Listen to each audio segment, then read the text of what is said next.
Alright, and so refuting what Samuel said earlier, and that this is not a big issue and that it's on the decline, we're talking about the future children of this nation, and if their health is our number one priority. And so what's a bigger issue than the death of our kids and everything?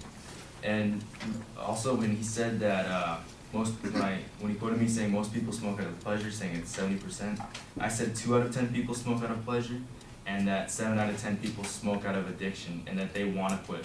But making cigarettes harder to access would stop those people by giving them an extra push and an extra incentive, because it's making them harder to gain access to getting the drug.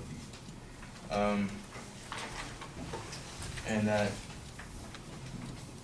cigarettes are not like alcohol in the fact that it's not a recreational drug, and users who want to quit have a higher chance of successfully stopping if it's hard to obtain, because it's not just having fun with the drug, it's not just feeling pleasure when you're using it, it's actually having an addiction. So if you make it harder to obtain, people want to stop, they will see the effects, and they will eventually not purchase it anymore for their own sake.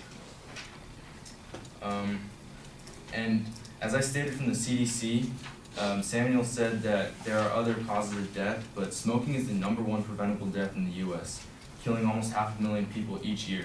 The amount of people that die from smoking is incomparable to driving and drinking. Fast food only kills about 40,000 people each year, and that is nowhere close to 500,000.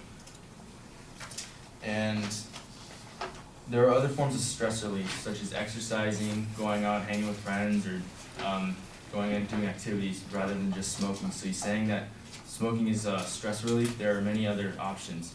People can also get nicotine from the patches, from gum. It's not just going to be from smoking. People can take the alternative. And this is a stress relief for adults, but we're talking about kids and children here. We don't want them to get hooked and addicted to where that's their last result. And as David said, that the freedom objection that will be taken away will be infantilizing children. This is a weak objection because given how people actually experience addiction, they need nicotine to feel normal. And so surveys show smokers want to quit but can't, and they regret having started. So they can quit with this because it will make it harder for them to actually obtain the drug, and it'll do more than just taxing the drug and making it more expensive. And another objection they said is that this will encourage smuggling and organized crime. This isn't the case, as I stated earlier, because most smokers want to quit, and the reason for this is that once they start, they become addicted to the drug, and they don't like the feel of it. It costs too much money. They see the effects on themselves, and so they want to quit. And this will help those under the age of 21 who have to pay more and jump through more hoops to actually get it. And we need to actually put this policy in play to not just continue with the decline. We need to put this policy into play to end underage smoking.